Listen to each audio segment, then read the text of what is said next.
Life doesn't just hurt you, it humiliates you. It breaks your heart, steals your plans, rips your identity apart, and leaves you standing in silence with no one to blame but the wind.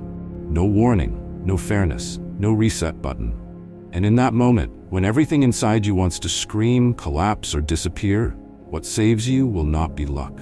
It will be your mind. Not the mind that thinks, but the one you've trained. You don't rise when life breaks you by chance. You rise because your inner core was forged before the breaking. That's what Stoic philosophy is for. Not when life is easy, but when it tears through everything you thought you could count on. When someone leaves, when failure hits, when you're staring at a version of yourself you don't recognize anymore. That's when most people fall apart, because they've only trained for success, never for loss. Only for praise, never for silence. This video isn't here to comfort you. It's here to rebuild you, piece by piece, from the inside. Not through cliches, but through hard, clear, brutal mental training. The kind that doesn't make you feel better instantly, but makes you unbreakable long-term. You're watching Victory Stoic, where resilience isn't a quote, it's a skill. So like this video if you're ready to stop waiting to be rescued. Subscribe to the channel if you're done reacting and ready to rebuild. And in the comments, leave your command for this season. Something like, "My pain will not define me," or "I rise with clarity, not noise." Or share the moment life broke you and what you're building now. Because you don't train the mind after the collapse. You train it to be the one thing still standing when everything else is gone. Number 1, don't ask why me, ask what now. When your life collapses, your first instinct will be to look for a reason. To ask the universe, the gods, your ex, your boss, your past, why me, why this, why now? It feels like survival, like if you could just find the source of the pain, you could stop it. But all it really does is trap you in a loop where you relive the injury, justify your anger, and wait for answers that will never come. Because here's the truth, the question why me is the beginning of victimhood. It sounds honest, but it's not power, it's paralysis. The Stoics never wasted time on it. Epictetus, once a slave, later a philosopher, said, "Don't seek for everything to happen as you wish it would, but rather wish that everything happens as it actually will. Then your life will flow well." He didn't say that to sound deep. He said it because he understood something most people spend their whole lives avoiding. You don't get to choose what breaks you. You only choose what you build after. Asking why me assumes something went wrong with the universe. But often, pain is not personal. It's structural. It's part of living, part of risk, part of choosing to care, to try, to show up. Asking what now moves you forward.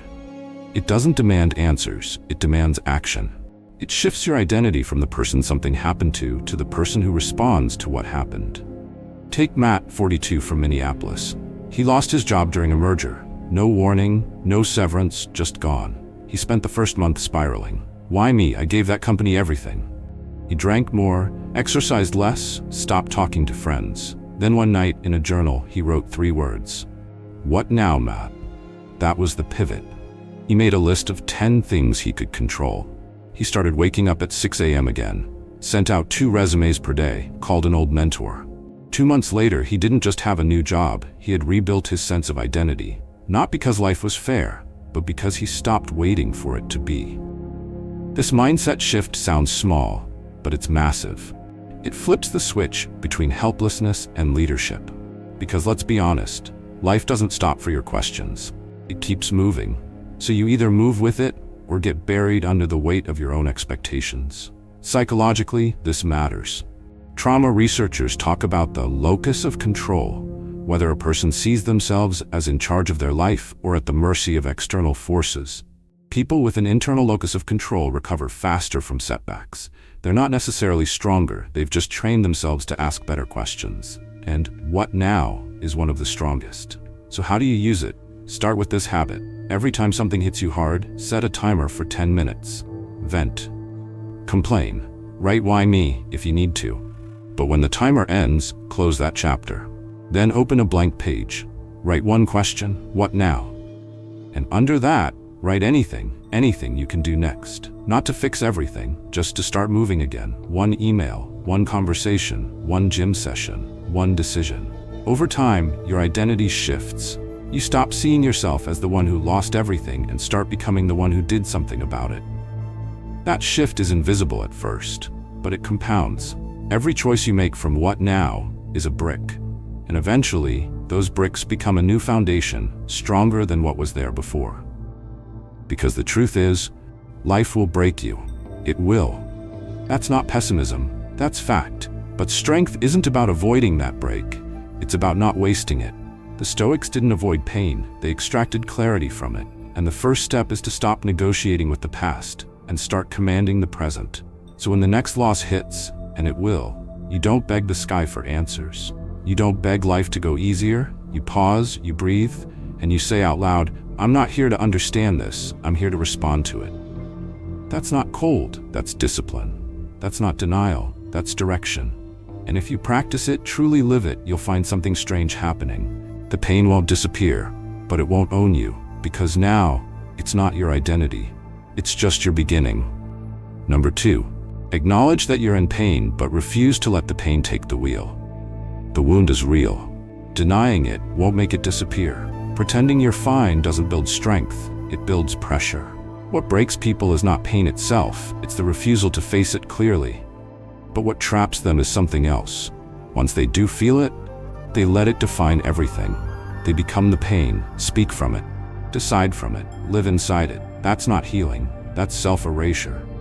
The Stoics had no interest in pretending they were above suffering. They bled, they broke, but they understood the difference between being in pain and becoming the pain. Epictetus said, "It's not what happens to you, but how you react to it that matters."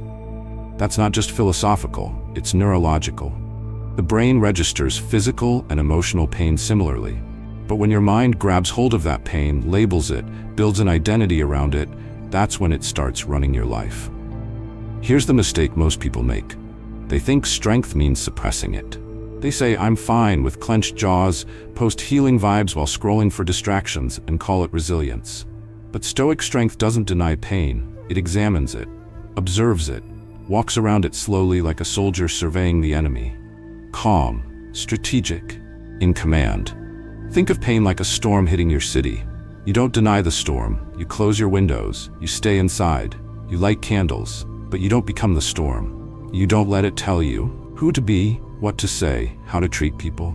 You let it pass, and you remain. This was the shift for Olivia, 36, from Atlanta.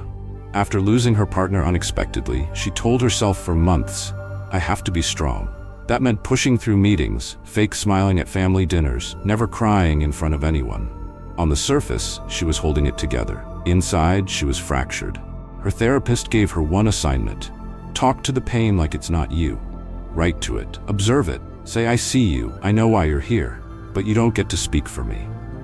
That act of separating herself from her pain didn't reduce it overnight, but it gave her back control. She started making decisions again, not just reactions. That's when real strength returned. Here's how you can do the same. Step 1. Name what you're feeling without becoming it. Instead of saying, I'm broken, say, I feel broken right now. Instead of, I'm depressed, say, I'm experiencing depression. This tiny shift stops your emotions from hijacking your identity. Step 2. Give your pain space, but on your terms. Set a timer for 15 minutes. During that time, let yourself feel everything fully. Cry, write, punch a pillow, whatever. But when the timer ends, so does the free pass. That's the boundary between processing and drowning. Step 3. Anchor into something neutral after pain shows up. Go for a walk. Make your bed. Drink water. Text someone kind. You're not fixing yourself. You're reminding your nervous system that you exist outside the emotion.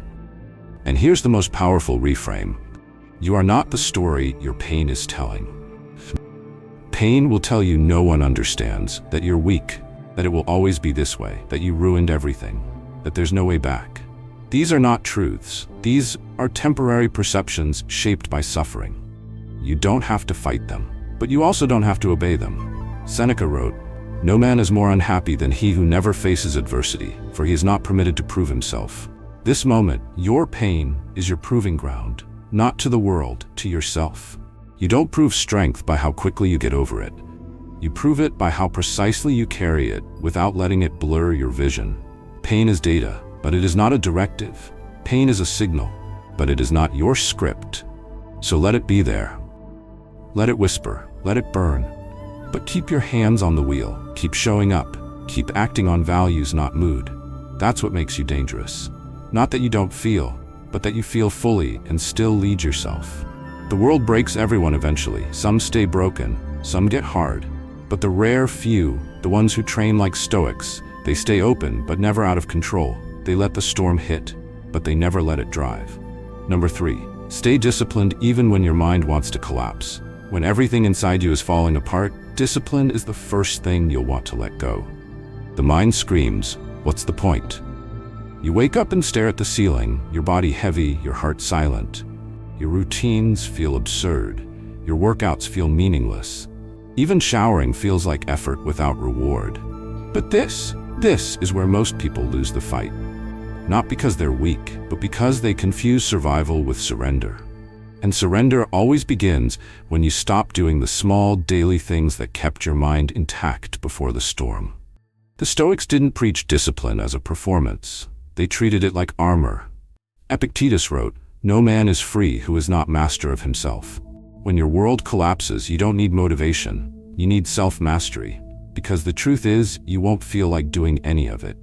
Not journaling, not moving, not cooking, not sleeping on time. But those small basic acts of structure are the scaffolding that hold your mental house up while the storm rips through the roof. Discipline doesn't heal the wound. It keeps you steady while the wound bleeds. And steadiness, over time, becomes healing. Think of discipline in grief like a lighthouse. You don't light it for brightness. You light it so you don't drift. Your body and mind are lost at sea, but if you can still see the light of structure, you won't completely disappear. This was the shift for Brian, 39, from Boston. After his younger brother died in a car accident, Brian couldn't function. He stopped exercising, stopped cooking, ate whatever was in reach, started drinking nightly just to get to sleep. He told his therapist, "I just want the pain to go away." The therapist replied, "The pain won't go anywhere for a while, but if you lose your structure, it'll start owning your identity." That hit him. So he didn't aim for perfection. He started small, same wake-up time every day. No phone for the first hour, 10 push-ups, walk around the block, eggs and water before coffee, no alcohol before sundown. It wasn't dramatic, but after 2 weeks he felt something shift. Not his grief, but his grip. He wasn't spiraling anymore. He was holding a line. Here's the reality. Your emotions don't care about your future. Your discipline does. When you're broken, you don't need intensity. You need repetition. You need the most basic version of yourself to still function. That means eat something with real nutrients every day, even when you're numb. Move your body in any way possible. Walk, stretch, push up, carry. Wake up and go to sleep at the same time, even if you don't sleep well. Keep your space clean, even if it's just making your bed and doing one dish. Get outside. Breathe air that hasn't passed through a screen. Don't replace pain with stimulation. No binge eating, binge scrolling, binge drinking. Stoicism never said, "Don't feel." It said, "Don't let what you feel dismantle what you've built." Marcus Aurelius woke up during war, plague, and betrayal, and still wrote, "At dawn, when you have trouble getting out of bed, tell yourself, I am rising to do the work of a human being." He didn't rise because it felt good. He rose because it was his duty to himself. And sometimes, that's the only reason left. Discipline is how you keep your word to the future version of you, the one that will come out of this if you protect their foundation now. Every routine you keep is a message to your subconscious. We are not done yet. It's like patching a leaking boat. The rain keeps falling, the waves keep smashing, but you still bail the water out. Not because it will make the storm stop, but because you refuse to sink on your own watch. So ask yourself, what are my non-negotiables? Not my goals, not my ambitions. My non-negotiables. 3 things I will do daily, no matter how I feel, because my identity depends on them. If you don't have them, build them. Simple, repeatable, automatic, especially when you feel like giving up. That's the test. That's the whole game. Can you stay loyal to the structure when your emotions tell you nothing matters? Because the mind will lie. The storm will scream. But your routines, the body you move, the food you choose, the hour you sleep, these are anchors. They don't fix you. They keep you from losing what's left. And later, maybe days, maybe weeks, you'll wake up one morning, still grieving, still healing, but standing. Not curled on the floor, not hiding from yourself, just standing. And you'll know, I didn't let the collapse bury me. That's Stoic discipline. Quiet, brutal, unshakable. Not about looking strong. Just about not falling to pieces when everything inside you says it would be easier. Number 4, master the art of silence. Never explain yourself to those who distort your words. Not every fight deserves your side of the story. Not every question deserves an answer. Not every wound needs to be displayed for proof. There comes a point in your growth where you realize explaining yourself to the wrong people isn't clarity, it's leakage. It drains your focus, your dignity, your power, and it always ends the same way. You're exhausted, they're unchanged, and now they know exactly how to wound you deeper. The Stoics understood the strength of silence better than most. Musonius Rufus, the lesser quoted but deeply pragmatic Stoic teacher, said, "To speak when it brings no benefit is foolish. To remain silent when it brings peace is wisdom." Most people think silence means passivity, but silence, when chosen consciously, is a weapon sharpened by restraint. It's not withdrawal, it's precision. Let me tell you about Ava, 40. From New Orleans. Recently divorced after a decade-long marriage that quietly eroded her identity, Ava found herself constantly trying to explain to friends, family, and even her ex why she had finally left. Every time she tried to defend her decision, she ended up drained and doubting. People questioned her motives. Some implied she'd given up too soon. Her ex played the victim in public while privately shifting blame. At one point, a relative said to her, "You owe him closure." That night, Ava finally stopped replying. She realized no one was asking out of care. They were asking to shape a narrative they already wanted to believe. From that moment on, she adopted a rule. If your question isn't rooted in love, it doesn't deserve my breath. She stopped explaining, and for the first time, she started healing. Here's the lesson. Explanation is energy, and energy is your currency when life breaks you. Every word you offer someone who won't hear it is a withdrawal from your own recovery. Every clarification you give to someone who's only listening to attack is like shouting through water. You waste your voice and drown trying. You must learn to identify the difference between a genuine listener and an emotional predator. One seeks understanding, the other seeks ammunition. And if you can't tell the difference, you'll spend your most vulnerable months handing weapons to the people least worthy of them. Think of your pain like a sacred fire. It burns hot. It's sensitive. It needs protection. If you expose it too soon to the wrong hands, they'll either mock the heat or use it to warm themselves without ever helping you rebuild. But if you guard it, tend it quietly, only letting in those who bring wood, not gasoline, that fire will forge something new. Practical discipline. 1. Delay your response by 24 hours when provoked. If someone sends a message that twists your truth, don't defend. Wait. Read it again the next day. If it still feels wrong to respond, it was never your job to fix their view. 2. Use one-line boundaries. I'm not explaining this again. That's not up for discussion. You can believe what you want. I'm choosing peace. These aren't walls. They're gates with locks. You decide who gets the key. 3. Journal the explanations you wish you could say and burn them. That's your outlet, not your inbox. Let the fire take it, not the people who wouldn't understand it anyway. 4. Choose a silence symbol. Something simple, like touching your ring finger to your thumb, that reminds you, I don't owe them a single syllable. Use it before you speak, before you type, before you crack open the vault for someone who's only going to rearrange the truth. And understand this, silence is not about avoidance, it's about sovereignty. It's you saying, I don't need you to validate my healing to make it real. It's you walking away from the court you were never going to win in. The deeper reason we explain is because we still want connection. We want to be seen, even by those who hurt us. But Stoicism teaches something brutal and liberating. You don't need to be understood by people committed to misunderstanding you. Your job is not to make your pain palatable. Your job is to protect your direction, even if the road is walked alone. So let them ask, let them whisper, let them twist the story, let them write their version. Your job isn't to correct them. Your job is to rise so far past their noise that your silence becomes the only answer they remember.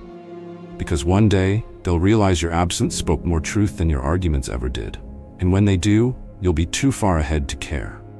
That's not cruelty. That's evolution. You don't need a perfect exit speech.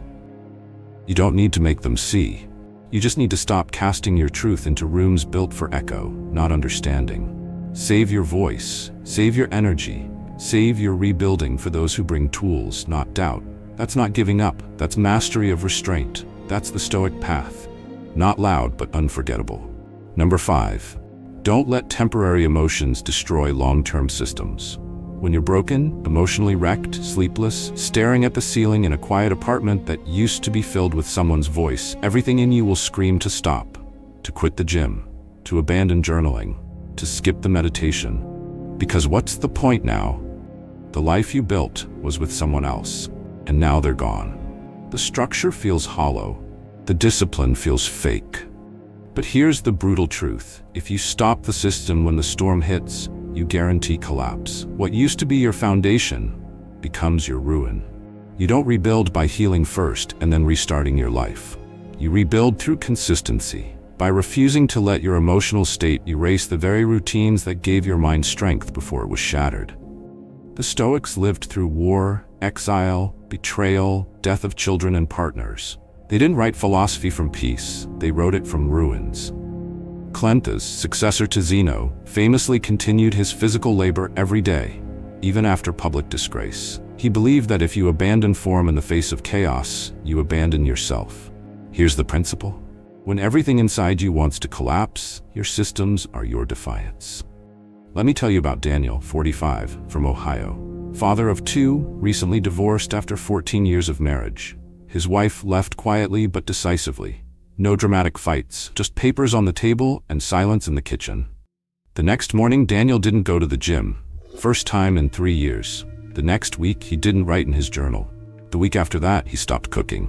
Takeout every night, whiskey before sleep. By month 2, his sleep was shot, his mind foggy, and his body aching. He didn't feel grief anymore. He felt numb. Then one night, he opened his old notebook. Last line, "Discipline is my anchor when I'm lost." He stared at it for 5 minutes. The next morning, he woke up, didn't wait for motivation, and went to the gym. Lifted lighter than usual, didn't talk to anyone. Came home, no music, no distractions, just sweat and silence. But something inside had moved. That evening, he cooked his own meal. Next day, he journaled 1 page, not about her, just about himself. He wasn't healed, but he wasn't unraveling anymore. His systems were back, and so was he. This is the rule. Structure is not a reward for feeling good. Structure is the muscle that keeps you from falling apart. When you're in pain, your brain lies. It says, skip it today. You deserve rest. This doesn't matter anymore. Start again when you feel better. But better never comes unless you act like the person who's moving forward, even if you don't believe it yet. So how do you do it? 1. Shrink the routine, but never break it. Can't do an hour workout? Do 15 minutes. Can't journal a page? Write 1 sentence. I showed up today? Keep the signal to your subconscious, we're still in motion. 2. Create anchor habits. 3 non-negotiables, no matter what. Move your body, hydrate, write something. It doesn't have to be pretty, it has to be present. 3. Track consistency, not intensity. This isn't the time to beat personal bests. This is survival mode. The win is showing up at all. 4. Make your space reflect order, even when your heart feels like chaos. Clean 1 counter, make the bed, wash a dish. External structure helps internal orientation. The Stoic metaphor is clear. Don't abandon your ship when the waves rise. Tighten the ropes, adjust the sails, and hold your course. Even if water pours in, even if the stars are gone, you don't stop sailing. You keep your hands on the wheel. Marcus Aurelius, during a war that took his wife and most of his children, still wrote every morning, still rose with the army, still governed. Not because he wasn't broken, but because he knew to stop the system is to surrender to the abyss. You don't get to choose what leaves you, but you do choose what stays. Let your systems be what stays. One day, the grief will lift, the silence will stop hurting, the memories will soften, and when they do, you'll be able to say, I didn't abandon myself when they abandoned me. That's a rare kind of pride, the kind no one can give you because you earned it in the dark. So even if your heart is dust today, you still go to the gym, you still write, You still sit in silence with your back straight and your jaw soft, not because it fixes anything right away, but because it tells your soul, I'm still here. And that, more than anything, is the first real step toward being whole again. Number 6, don't search for someone to understand you when you're at your weakest. Stand up first. Pain creates craving, not just for comfort, but for witness. For someone who says, I get it, I see you, I know exactly what you're going through. When your heart is cracked open, when you've just been left, betrayed, or broken, your instincts will scream to fill the space with something. A new connection, a new job, a new narrative, anything to avoid sitting in the stillness of your own collapse. But here's the hard truth. If you go looking for rescue while you're still bleeding, you don't find healing. You find codependency, distraction, or illusion. You trade your pain for a temporary high, and when it wears off, you're worse off, because now you're not just hurt, you're entangled. The Stoics never positioned empathy as a need. They treated it as a gift. Seneca wrote, "A wise man is content with himself," not because he rejects connection, but because he refuses to need validation from others to begin his recovery. Strength in the Stoic frame isn't isolation, it's sovereignty. And when you're in your lowest state, sovereignty is your only defense against compounding wounds. Think of emotional weakness like a deep fog after a shipwreck. You're cold, confused, and drifting. And the most dangerous moment is not the storm, it's the second you reach for the first thing that floats by. It might be someone else who's also drowning. It might be a job offer that's more escape than purpose. It might be a relationship based on trauma bonding, not true compatibility.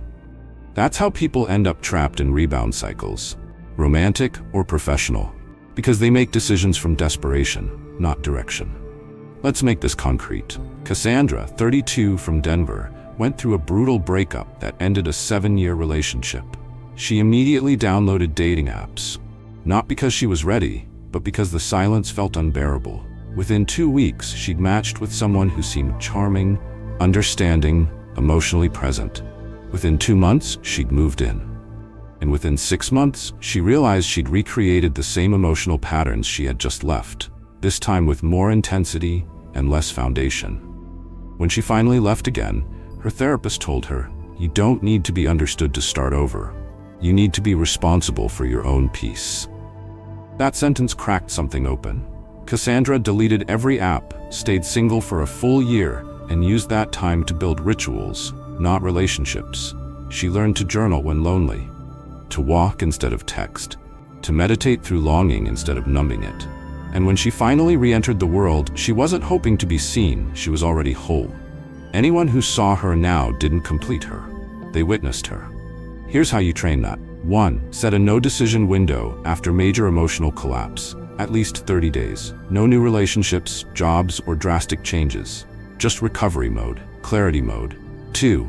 Build anchor rituals that don't involve other people.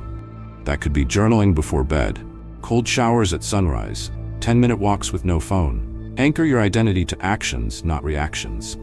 3. Separate being seen from being saved. Write a letter to yourself as if you were your own best friend. Acknowledge your pain, validate it, then ask, now what do I need to do with it?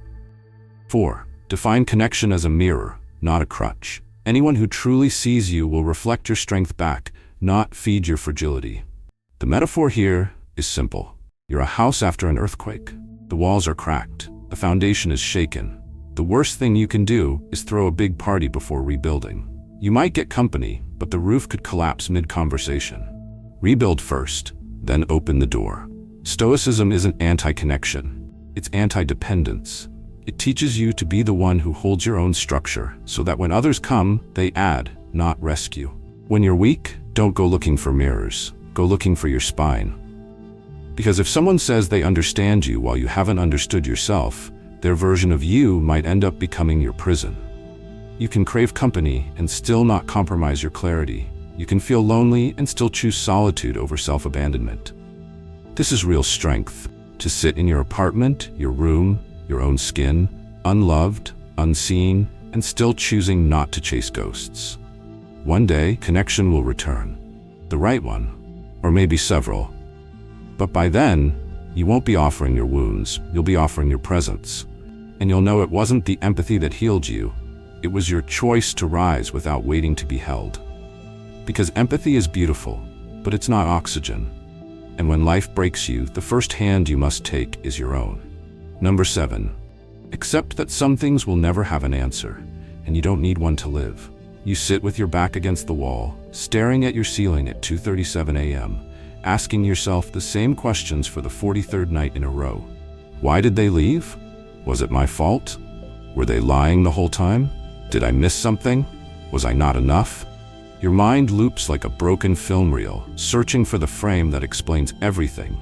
But here's the harsh, liberating truth. You might never get the answer, and you don't need it to keep going. There's a kind of mental suffering that doesn't come from the event itself, but from the interrogation that follows. A betrayal stabs once, but the search for why cuts you 1,000 more times. The pain doesn't stay because they left. It stays because you keep believing closure is a sentence you haven't heard yet. The Stoics knew better. Epictetus said, "You are not disturbed by what happens, but by your opinion about what happens." And when you demand an explanation that may never come, you trap yourself in an emotional courtroom. Judge, jury, and executioner all in one. The trial never ends and the defendant never shows up. Think of it like this. Your life is a ship, and the people who hurt you are storms. Some storms are sudden, some slow and cruel. But once they pass, you're left staring at the waves asking, why did that cloud form like that? Why did the lightning strike me? Meanwhile, your boat is drifting further from shore. Not because of the storm, but because you've stopped sailing. Let me tell you about Eric, 38, from Arizona.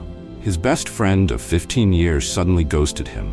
No explanation, no fallout, just silence. At first, he assumed something terrible happened. Then he found out that friend had started hanging out with a new group, had quietly removed him from plans, and was telling others Eric was too intense. Eric was devastated, not by the loss, but by the confusion. For a year, he replayed every text, every conversation, wondering where it went wrong. Therapy helped, but nothing brought peace until one day his therapist asked, "What if there is no clean answer? What if they just chose the path of least honesty?" Eric paused, then cried. Not from weakness, but from the quiet relief of releasing the search. That's the pivot. You stop asking questions not because they don't matter, but because they've stolen enough of your life already. Here's the discipline. 1. Write down every question that haunts you, then write beside each one.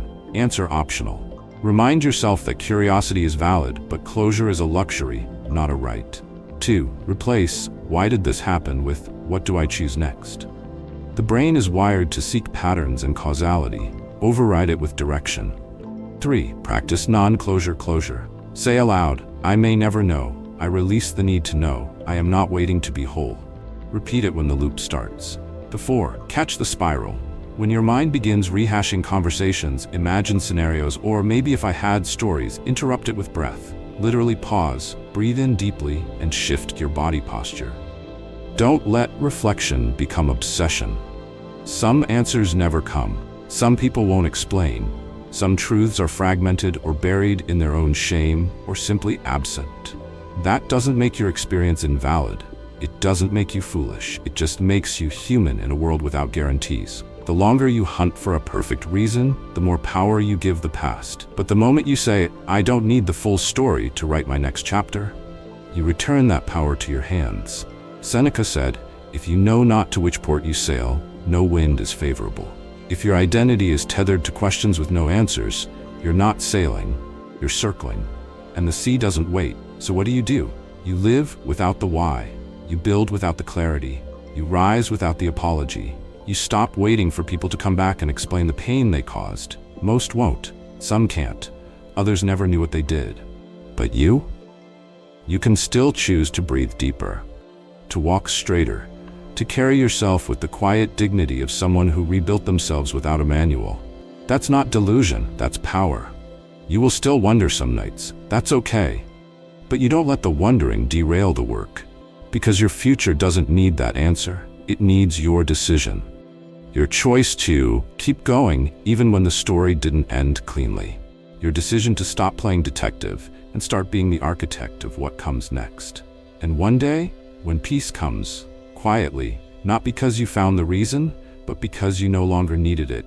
You'll understand what the Stoics meant. Freedom isn't found in what you know. It's found in what no longer controls you. Number 8. Rewrite your definition of who I am, without tying it to who left or what failed. When life collapses, your first instinct isn't just grief. It's identity crisis. You don't just lose a person, a job, or a dream. You lose the version of yourself that was wrapped around them. And suddenly, you're left asking, if I'm not their partner, their support system, their favorite, then who the hell am I?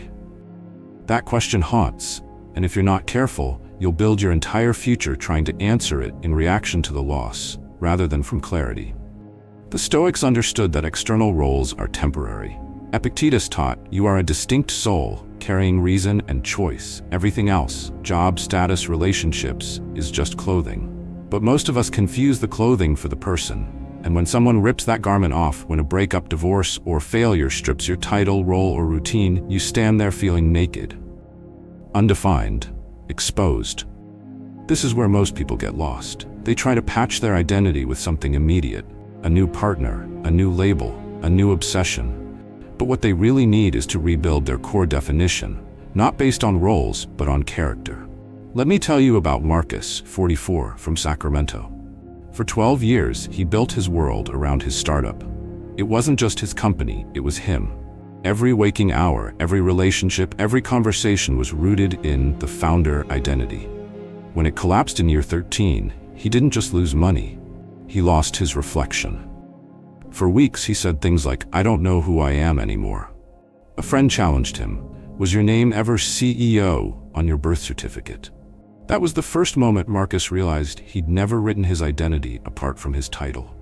He went home that night, sat in silence, and wrote 10 sentences that had nothing to do with business. Things like, I keep my word. I show up when it's hard. I learn quickly and recover faster. That list became the new foundation, not for a career, but for character. This is the work, separating your who from your what. You are not who loved you. You are not what you built. You are not what you lost. You are what you consistently choose to embody, regardless of applause or attachment. How do you practice this? 1. Strip away every title. Write your name at the top of a blank page, then remove every role you've been attached to: boyfriend, girlfriend, spouse, manager, parent, caretaker.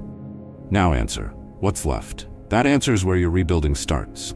2. List identity traits, not identity roles. For example, I'm someone who finishes what I start. I lead with clarity. I honor my word.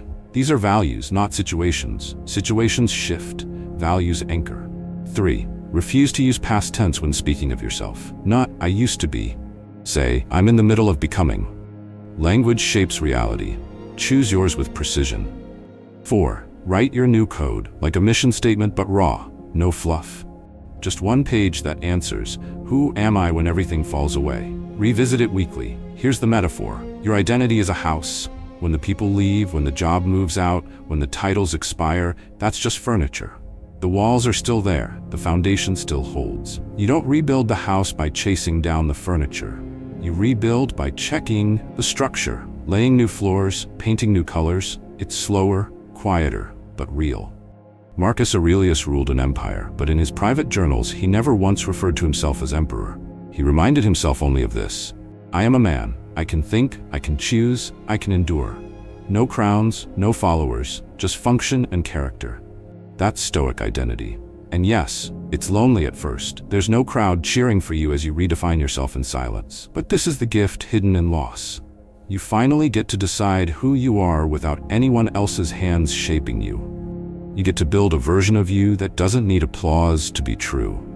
So stop saying, I don't know who I am now. Start saying, I'm deciding who I will be next. Not as a reaction to pain, but as a response to freedom.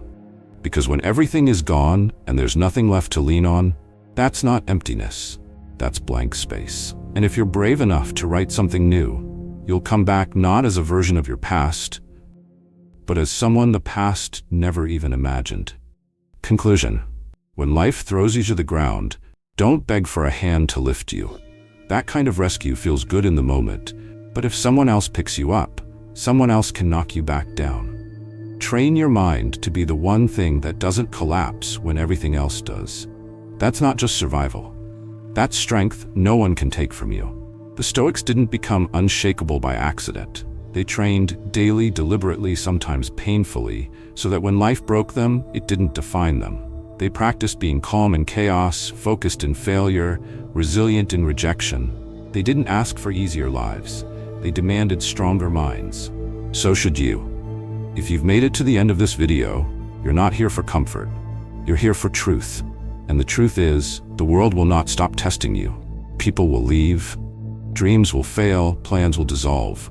But what remains is the discipline you've built inside yourself, the habits you protect when motivation dies, the thoughts you choose when the pain screams louder than logic. That's what determines who you become. You don't need to rebuild your life overnight. You just need to keep your hands on the wheel one more day. Wake up, move your body, speak with clarity. Choose action over spiraling. Choose stillness over panic. Choose discipline over collapse. Not perfectly, just relentlessly. And one day you'll look back at this version of yourself, the one sitting in the dark, bruised, confused, angry, aching, and you'll thank them. Because they didn't quit. They didn't beg. They didn't drown. They rebuilt. Silently, ruthlessly, stoically. If this video helped you take even one mental step forward, like it, share it, and subscribe to Victory Stoic. This channel is here for warriors, not wanderers. Leave a comment below with your command for yourself. Something like, I rise from my lowest point, I'm not waiting for rescue, my strength is trained, not given. Or share your story, the moment life tried to break you, and how you're rebuilding now. Thank you for listening, for fighting, and for choosing the path of power over pity. This is Victory Stoic, and you are becoming unshakable.